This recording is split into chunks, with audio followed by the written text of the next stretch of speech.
may be disengaged.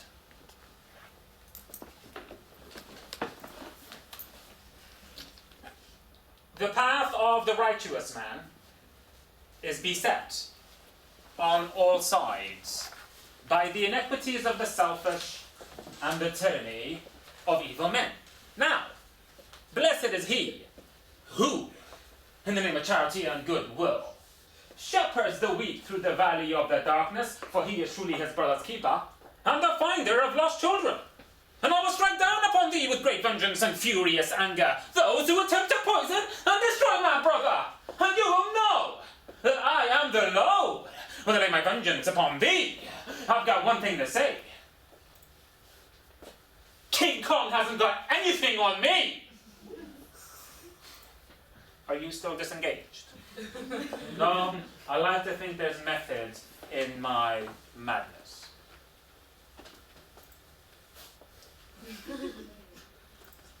Assalamu alaikum. Good evening. It's a pleasure and a privilege to be back here in Cambridge. Thank you, Rayan. Thank you, Cambridge University Islamic Society. The aims of this, well, I'm not going to call it a lecture. I think it's less a lecture and more a performance.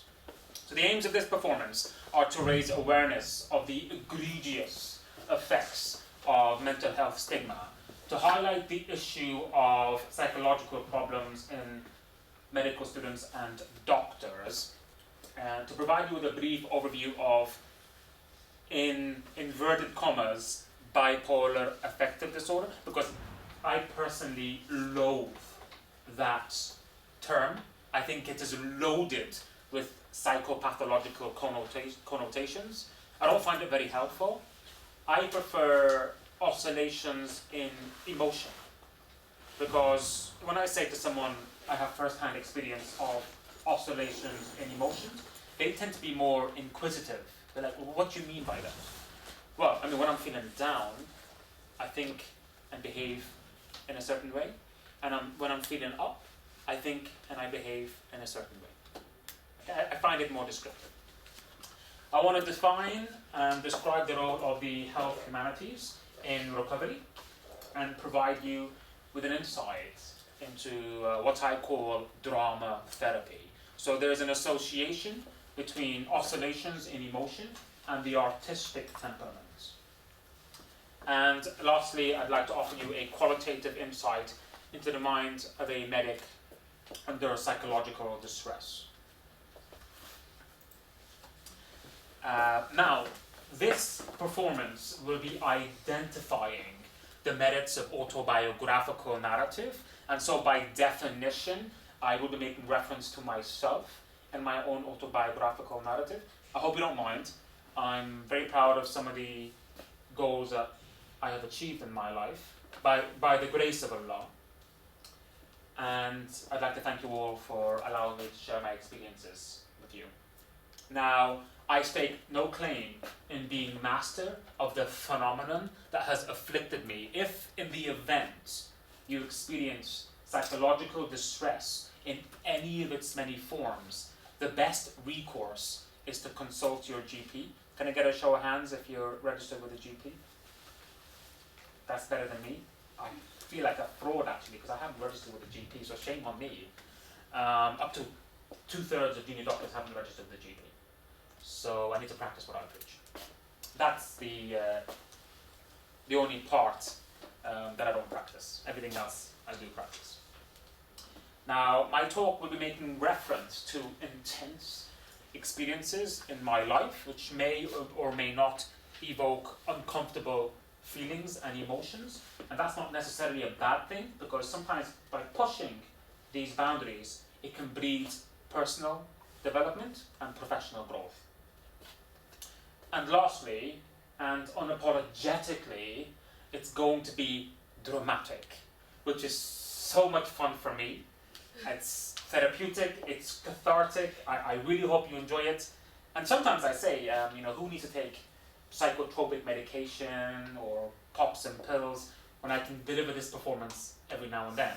And I say it in a jocular manner, but there is some truth in what I'm saying. I actually do find this quite empowering and it does form part of my rehabilitation in a way. Now, this performance isn't going to delve so much into the science of oscillations in emotion, because that's pretty boring, and I don't want you all to be snoring. What I want to do is convey the subjective experience of oscillations in emotion and the effects that this can have on your thinking and on your functioning. And that could be academic functioning, it could be occupational functioning, it could be social functioning. And I have utilized the tools of verse and prose in my attempts to achieve my goals. Okay, so this is my tribute to night smooth thinking. The gauntlet has been thrown.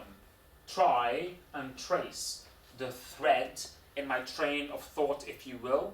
Ours is a world of metaphor, intrigue, fantasy, and deceit. But what is night smooth thinking? Does anyone here know what night smooth thinking is? Or would you like to hazard a guess?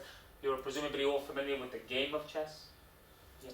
So, night smooth thinking in psychiatry is a thought disorder characterized by discourse consisting of a sequence of unrelated or remotely related ideas. So let's say you're playing chess and your adversary claims your queen with his or her knight, and you're thinking WTF. I didn't swear, I just said the acronym. You just claimed my queen with your knight. That movement was non-linear. So in the same way that movements can be non-linear, your thought process can also be non-linear. You can say one sentence, and then the subsequent sentence doesn't really have any kind of logical connection. Is that starting to make some sense? I can see people nodding their heads, which is good. Now, Professor Nancy Andreasen, she was editor-in-chief of the American Journal of Psychiatry. And she argues that in the context of creativity, night smooth thinking is not the hallmark of mental illness, but can be used synonymously with the term lateral thinking. So, it reminds me of what England's first poet laureate, John Dryden, said. He's a 17th century playwright who graduated from Cambridge. And he said that great wits are sure to madness, near allied, and thin partitions to their bounds divide. And that's a fancy way of saying there's a very fine line between what is sane and what is insane.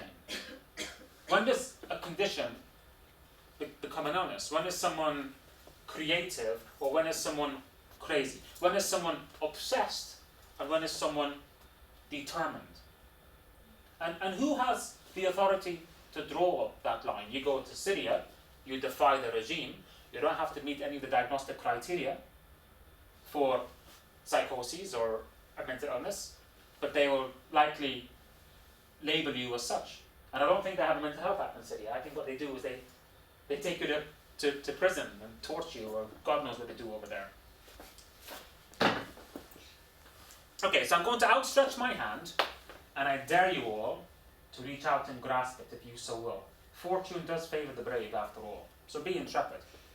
Now, there is, of course, a caveat. Before I embark on this odyssey to oblivion and beyond, you might want to fasten your seatbelts, ladies and gents, because night smooth thinking is a bumpy ride. So, it's 7th century AD, and we are in the bazaar in the Arabian Peninsula. Merchants have travelled from far and wide to barter frankincense and silk. The marketplace is heaving with people. But wait just one moment, there's some commotion in the corner. The poet has taken to the pulpit. Bread and water do the poets have in Hakim's house, where verse and prose are nightly put to slaughter. And the bread, I swear, over there, it's thinner than the water. Open a space, you lovers of poetry, to Abu Sufyan.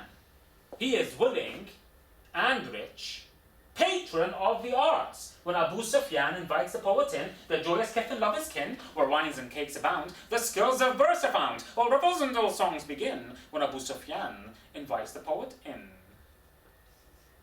From which film did I derive that scene from? Aladdin. Not quite. Aladdin. No, not quite. Not quite. You just made me think of that song, A Whole New World. No, not quite. No. The Message. Has anyone seen The Message before? Abu Rasala, the story of Islam. Okay. The poet used to occupy a very important station in society back then. Man, free thinker. Do you imagine you alone think in this world where life is blazing forth in all things? You are free to avail yourself of the forces you command, but the universe has gone missing from your prescriptions. Once upon a midnight reverie, while I pondered weak and weary over many a quaint and curious volume of forgotten lore, while another nearly napping, suddenly there came a tapping as if someone gently rapping on my chamber door. 'Tis a visitor I muttered, tapping on my chamber door, only this and nothing more. Oh! So you think the darkness is your ally? You merely adopted the dark. I was born in it, molded by it. I didn't see the light until I was already a man. By then it was nothing but blinding to me. Your shadows betray you because they belong to me. Let me tell you something, Maryam, about a man's heart. It is a wretched, wretched thing. It isn't like a mother's womb. It won't bleed. It won't stretch to make room for you. Remember that. I have seen things you people wouldn't believe. Attack ships on fire off the shoulder of Orion. I watched sea beams glitter in the dark near the Tannhauser Gate. All those moments will disappear like these tears in the rain. It's time to die. Nice move thinking, ladies and gentlemen, dear brothers and sisters, in the context of an artistic temperament. And an insight into what I call drama therapy. Moving swiftly on. The essence of the European Enlightenment period was to inspire humankind to use their sense of reason in their exploration of the universe. And of course, the Enlightenment was, who paved the way for the Enlightenment period? It was the Islamic Golden Age. Now, this period also saw the re-emergence of the same methods of thinking to study mental illness, whose sufferers had then spent more than 1,000 years as objects of fear and superstition. Now, the public mind is exposed to portrayals of psychiatry and madness in literature, film, and the media. And these are powerful factors that influence our individual and collective perception of mental illness, of psychiatry, of madness. Now, in many films, the villain is invariably portrayed as some kind of chainsaw-wielding individual who has psychoses, for example. And the media is essentially perpetuating these negative stereotypes, which are not accurate. They are fueling the flames of stigma through these inaccurate portrayals of people who have mental illness. So granted my method isn't conventional, but who wants to conform with the status quo anyway? What I'm trying to do is use the power of the performing arts to encourage people to deconstruct and reformulate their perceptions of mental illness, not based on sensationalism, not based on anecdotes, but based on evidence and based on your capacity for compassion. So let's start off by debunking some myths. So Dr. Sina Fazil is a consultant forensic psychiatrist and professor of psychiatry in the Department of Psychiatry in the University of Oxford. And he collaborated with counterparts in Stockholm and Sweden. And they examined the lives and behavior of 3,700 people with bipolar affective disorder and compared them to 37,000 people from the general population. And he concluded that people with a severe mental illness are no more likely to be violent than anyone else, except for those who abuse drugs and alcohol. So there's that perception that people who have mental illness have this kind of proclivity for violence. But if anything, they tend to be the victims of violence. Now, Dr. Kay Redfield Jamison is a professor of psychiatry in Johns Hopkins University in the US, and she's a professor of English literature in St Andrews University in Scotland. Regarded by many as the world authority on bipolar affective disorder. She has bipolar affective disorder as well. And she spearheaded a study on living British writers and artists and revealed many overlapping behavioral, cognitive, and mood changes between hypomania and intense creative states. So that is essentially that there is a relationship between creativity and craziness, if you like. And this is her magnum opus, Touch with Fire. So, the face of someone who has mental illness looks more like this, and less like the villain, the face of the villain in film. And the last time I checked, she was doing pretty well for herself. So there's that myth that if you have mental illness, you will never recover, you will never achieve excellence in what you do. And actually, a lot of the characters in her novels are inspired by her struggles with her mental health. This is J.K. Rowling.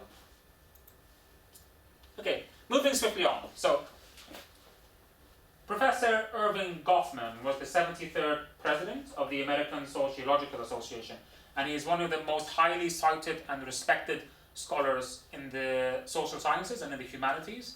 And he defined stigma as a deeply discrediting attribute that reduces the bearer from a whole and usual person to a tainted and discounted one. The individual is thus disqualified from full social acceptance. Now, historically, a stigma was a scar on the skin of ancient Greek criminal. And what they would do is they would usually cut you, or they would burn you, so that you could develop this scar.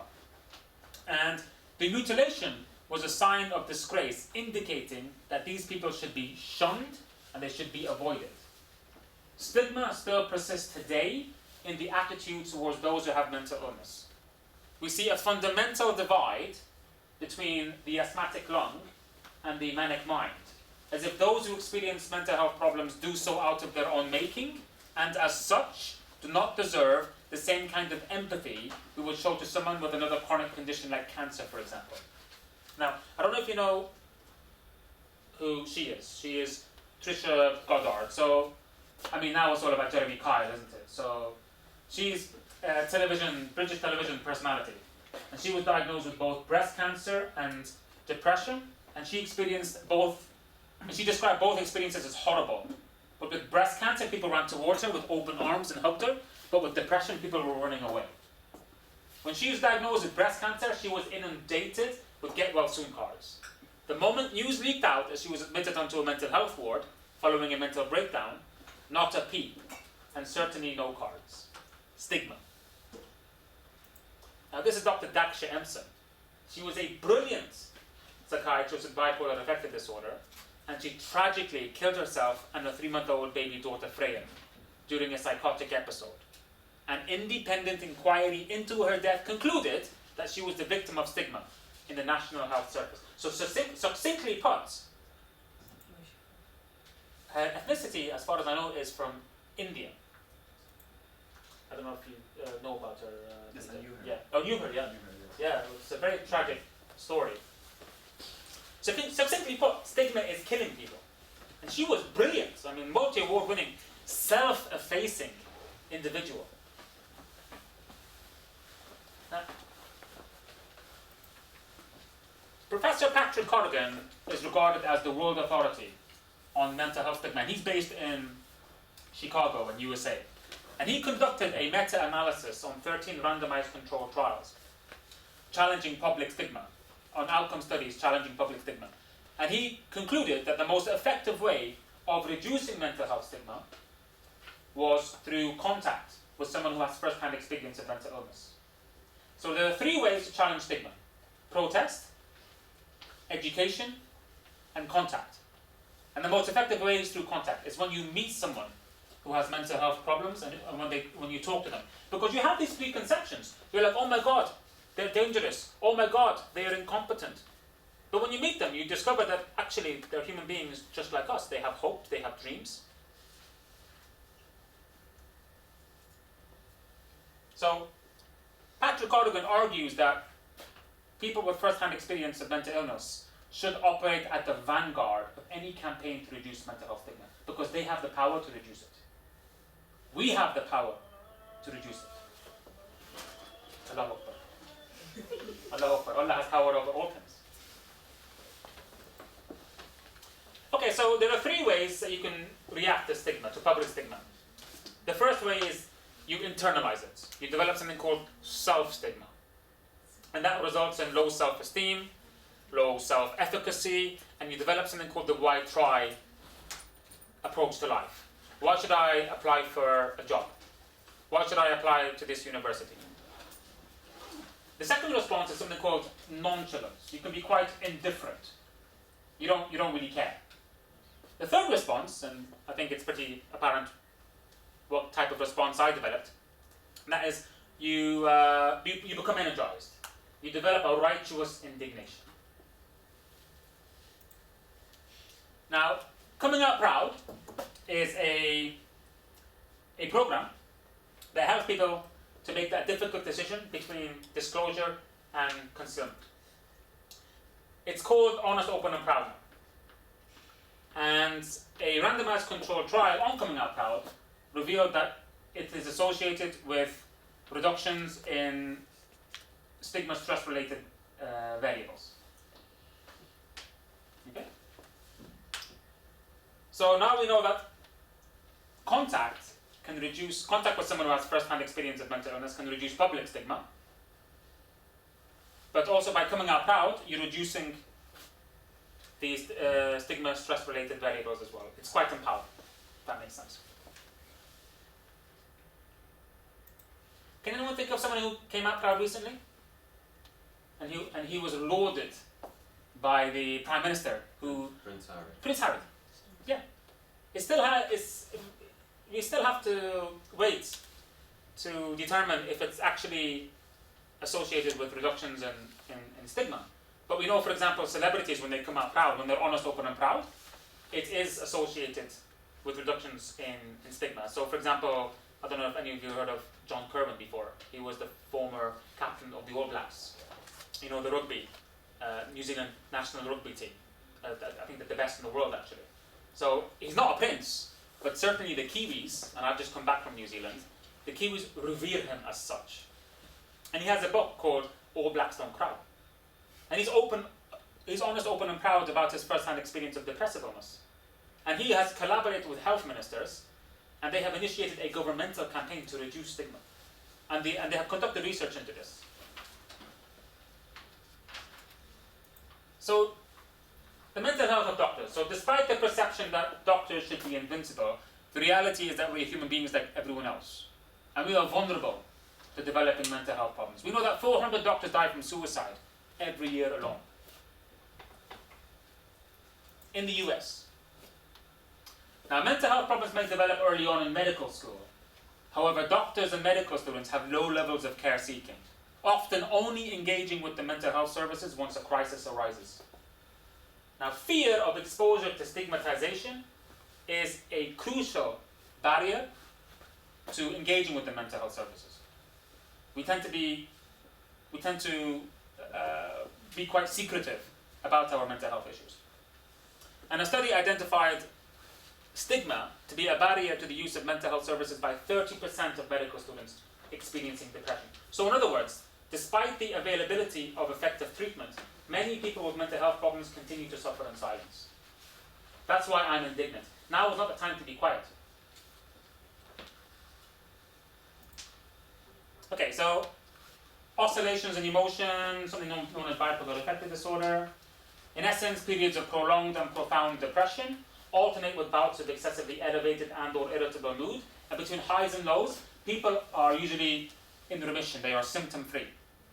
So what's it like? It's like holding the strings of a balloon in one hand and the chain of an anchor in the other. And you're like in a boat in the middle of the sea. And if you let go of the strings of the balloon, then you'll sink into the depths of a depressive illness.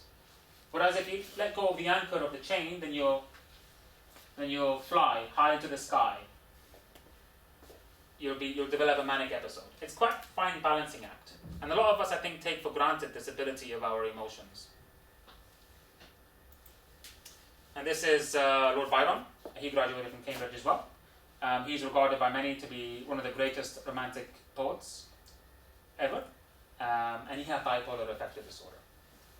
So there's this notion of there being an association between the artistic temperament and bipolar affective disorder. And I discussed that in the previous slide. So most definitions of creativity emphasize novelty and originality balanced against utility. So is what you're producing any good, essentially? And that's interesting, because when I was giving this talk in the London College of Communication in Elephant and Castle in London, a member of the audience said, well, is the difference between craziness and creativity that with the latter, you have an audience. It's recognized. Whereas the former, if it's not recognized, if what you're producing isn't any good, then you're crazy. Okay, so could having a mental health problem actually confer advantage? Could it be advantageous? Sorry, just to add, most of the creativity is recognized after one's death. Posthumously, absolutely, yeah. Unfortunately, yes, this is true. Usually, I agree with you entirely. Absolutely. Most, I'm saying, not all, but most. Yes, I concur, Shaykh. I concur, absolutely. Okay, so these are some famous individuals who allegedly experienced bipolar affective disorder. We'll start off with statesmen, a bit of trivia. Anyone recognize this chap here in the far left? Churchill. Yeah, Winston Churchill, yeah. And this American statesman in the middle? Lincoln, yeah. And then let not his diminutive stature beguile you. He did conquer much of the known world at the time, and he is none other than Napoleon. Yeah, see, these are some of the greatest leaders in history who allegedly had bipolar in the West. You know, obviously we believe in the Sahaba, Muhammad. These are the greatest leaders of all time. But certainly in the West, some of the greatest leaders. So these are famous poets. So anyone recognize the British poet on the far left? Author of this nation's favorite poem, If? Wilfred Owen. Rudyard, yeah, Rudyard Kipling, not quite Wilfred Owen, no. Okay, and then we have the American romantic poet in the middle, who I share a kindred spirit with. Edgar Allan Poe, Quoth the Raven Nevermore, and this is the Welsh poet. He is the mind behind my favourite stanza ever, which is Dylan Thomas. And he created that stanza, though they go mad, they shall be sane. Though they sink through the sea, they shall rise again. And though lovers be lost, love shall not, and death shall have no dominion. Famous writers, any fans of Russian literature? Author of War and Peace, on the far left. Leo Tolstoy, yeah. And this is the British writer, author of Oliver Twist. Charles Dickens, yeah. And then this is the American novelist, author of The Great Gatsby. F. Scott Fitzgerald, yeah. So these are quite accomplished individuals. Some of the greatest, you could argue. Okay, some actors. So, he's quite popular with the ladies, isn't he? Yeah. May Allah make him beautiful inward and outward as well. So when you behold your reflection in the mirror, you try to legitimize it. Yeah. This is some people blushing. Yeah, Robert Downey Jr. Not to say that he hasn't accomplished a lot in life. This is none other than Stephen Fry. He graduated from Cambridge too. He came last week. Did he come? Yeah. Oh, did he? Did you go to his talk? Yes, I did. What was he He like? was talking about mental health. Oh, was he? Yeah. Was it packed, was it? It was, yeah. Yeah. Okay. Doesn't mean that he's any better what he does than I am or what I do. Bring it on, Stephen Fry. So have you seen his award-winning documentary? No. This is The Secret Life of the Manic Depressive.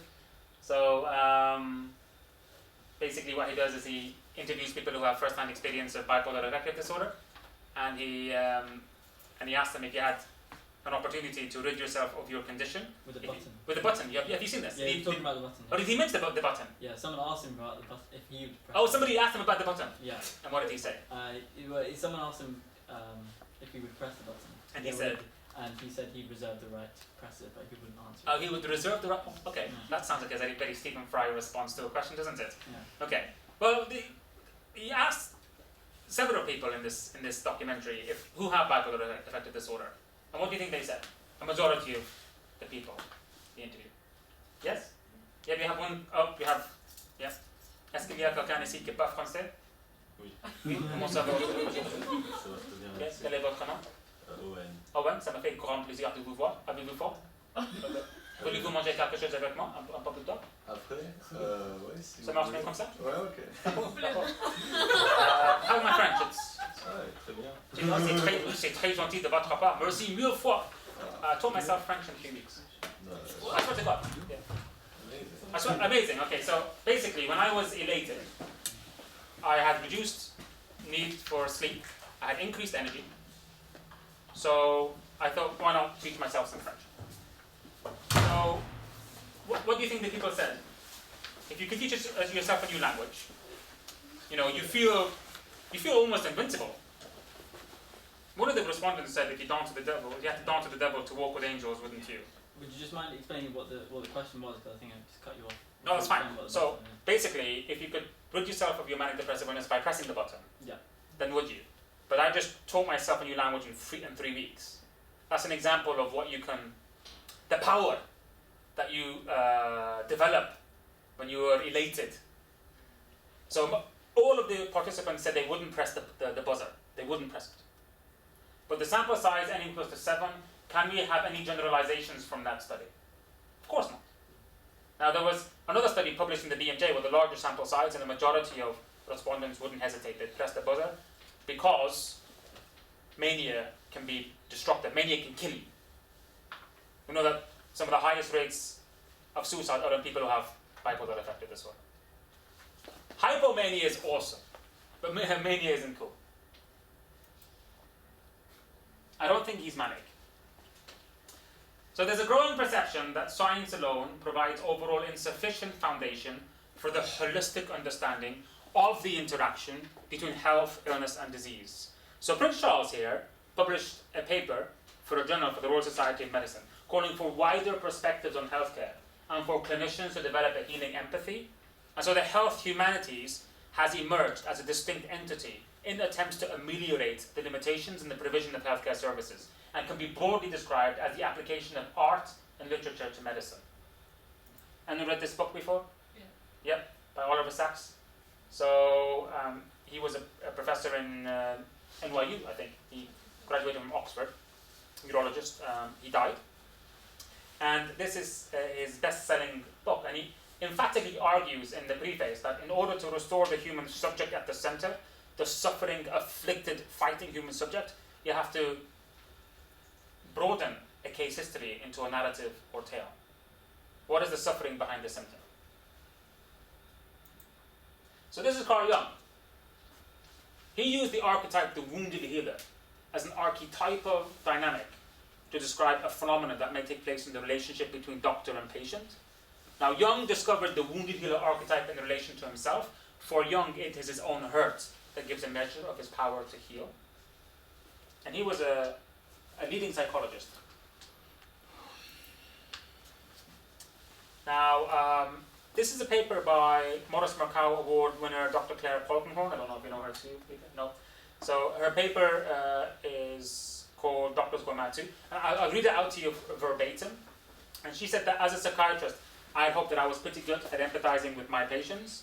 However, the last 9 months of my life has taught me more about mental illness than years of clinics, ward rounds, domiciliary visits, or reading psychiatric literature.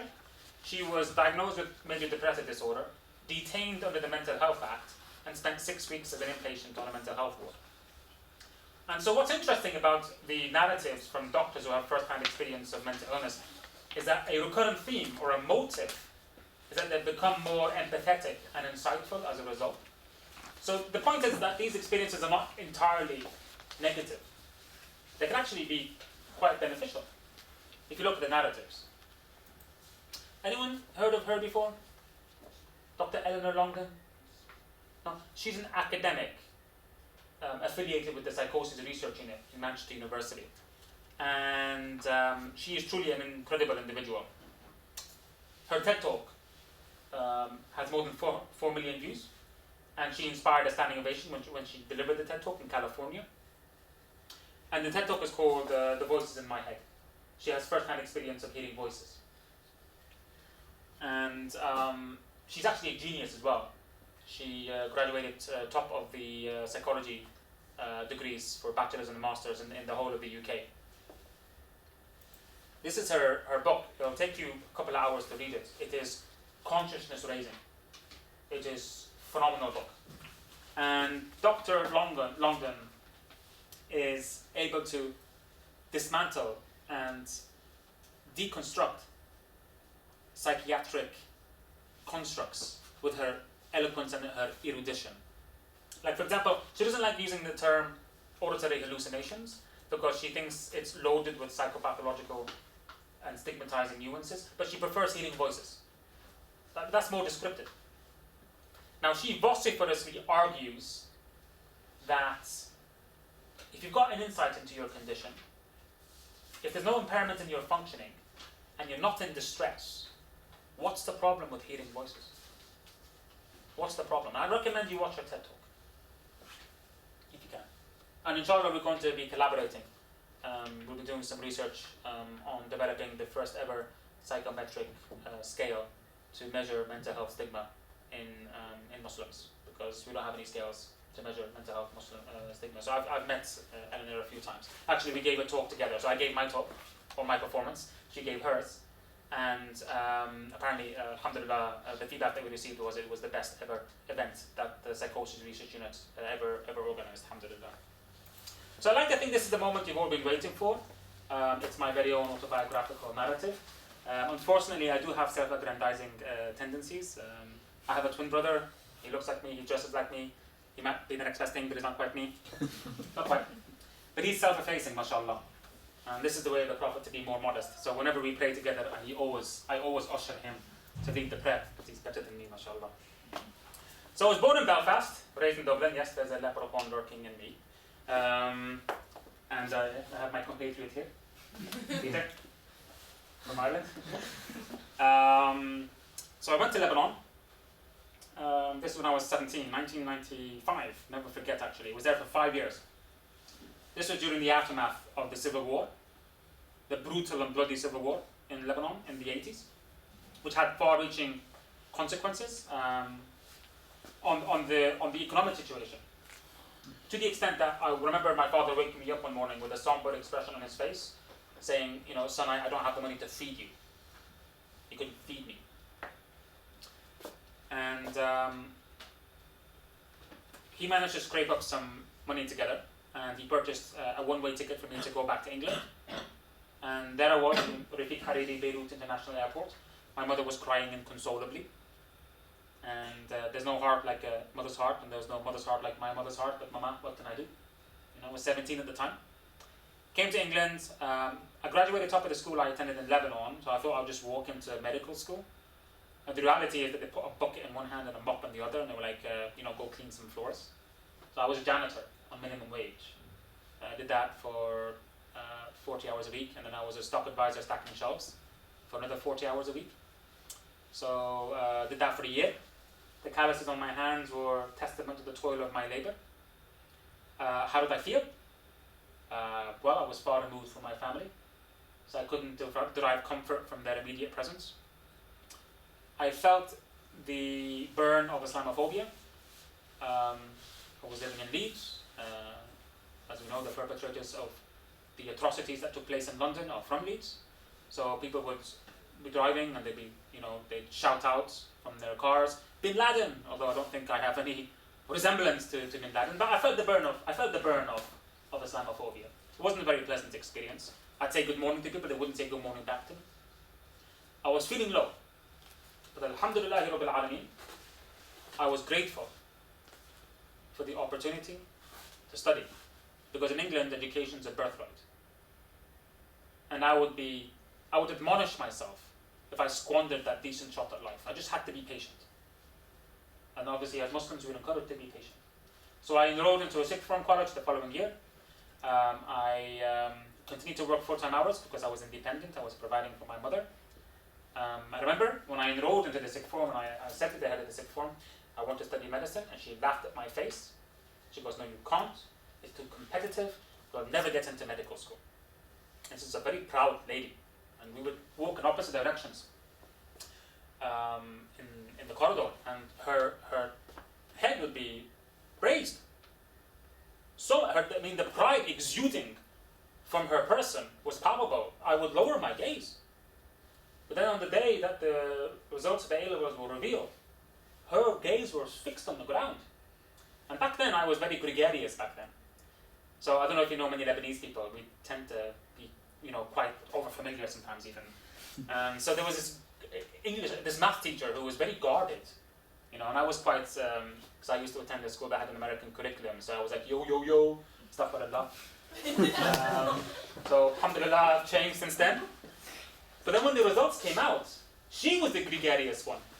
And she was like, yo, yo, yo, and I'm like, whoa, whoa, whoa, what's going on here? So alhamdulillah, I found out that I got 100 out of 100 on my P1. So when I said, that was a statement of intent. When I said to the head of the sixth form, I want to go into medical school, I meant it. So I got into Manchester Medical School, and then in 2000, I think everything was going fine. And then in 2006, I woke up one morning to discover that Lebanon was bombed overnight.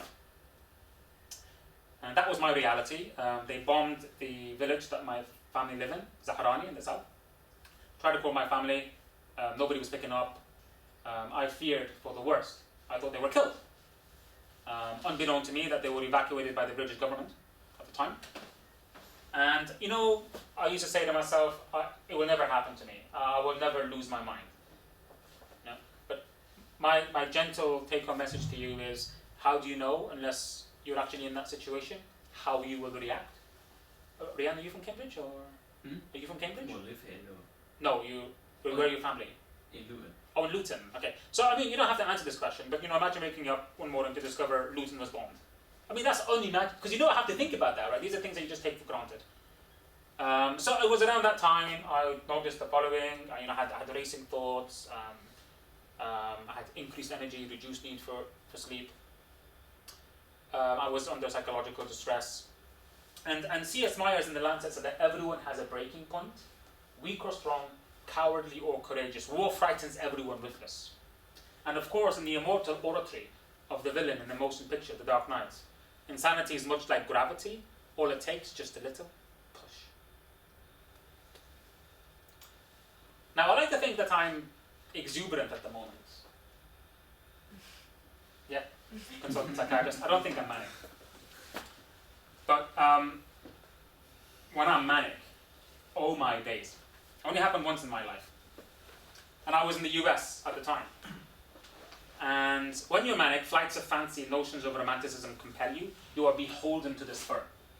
And so there was this mass demonstration in Boston Government Center. 500 people turned up. And they had speakers from MIT, professor from Harvard. And obviously this is about the war in Lebanon, something that I felt deeply passionate about. So, I'll never forget arriving. I wasn't invited. This was unannounced. I strolled resolutely to the center of the spacious stage, and I swept the event's organizers aside with brusque disdain. And then with the searing eloquence of a seasoned preacher declaiming from his pulpit, I proceeded to bellow stanzas from this nation's favorite poem. If you can keep your head when all about you are losing theirs and blaming it on you, if you can trust yourself when all men doubt you, but make allowance for the doubting too, if you can wait and not be tired by waiting, or being lied about, don't deal in lies, or being hated, don't give way to hating, but don't look too good nor talk too wise. If you can dream and not make dreams your master, if you can think and not make thoughts your aim, if you can meet with triumph and disaster and treat those two impostors just the same, if you can bear to hear the truth you've spoken, twisted by names to make a trap for fools, or watch the things you gave your life to broken, and stoop and build them up with worn out tools, if you can make one heap of all your winnings and risk it all on one turn of pitch and toss, and lose, and start again at your beginning, and never breathe a word of your loss, if you can force your heart and your nerve and your sinew to serve your turn long after they are gone, and so hold on when there's nothing left within you, except the will which says to them, hold on. If you can talk to crowds and keep your virtue, and walk with kings and not lose that common touch. If neither loving friends nor foes could hurt you, if you can fill the unforgiving minute with 60 seconds worth of distance run, yours is the world and everything that is in it, and which is more, you will be a man, my son. Now, believe it or not, I actually gave it with a lot more emotion and more gusto when I was Sellars. when I was in the US, consultant psychiatrist and lecturer in psychiatry, Department of Psychiatry, University of Cambridge, and my best friend. Now, I actually gave it with more gusto and emotion in the US, and it was a spectacle, and I'll tell you why, because a passionate Arab in the US is a threat to national security until proven otherwise. It's true. I was perceived to be a national threat. Now, Graham Volnekerb actually published a paper for The Lancet, which is one of the most prestigious medical journals, on stigma. And he said that the stigma attached to mental illness is worse than the symptoms of the condition itself.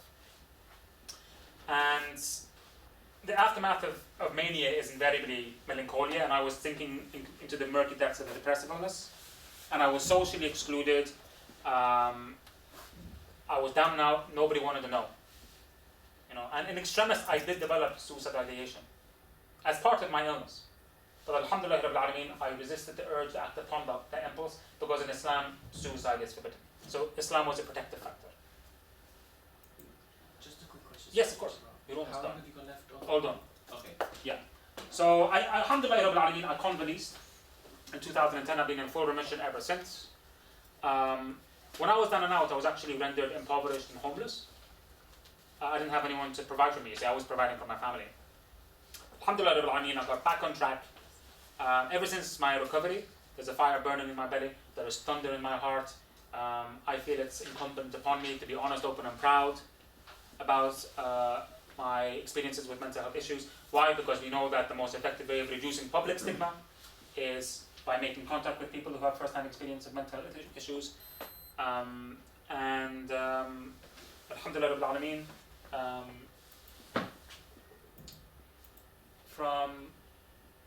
from being down and out, from being homeless, from being impoverished, in 2013, Dr. Zaman nominated me for the Royal College of Psychiatrists Foundation Doctor of the Year Award, which I, by the grace of Allah, received.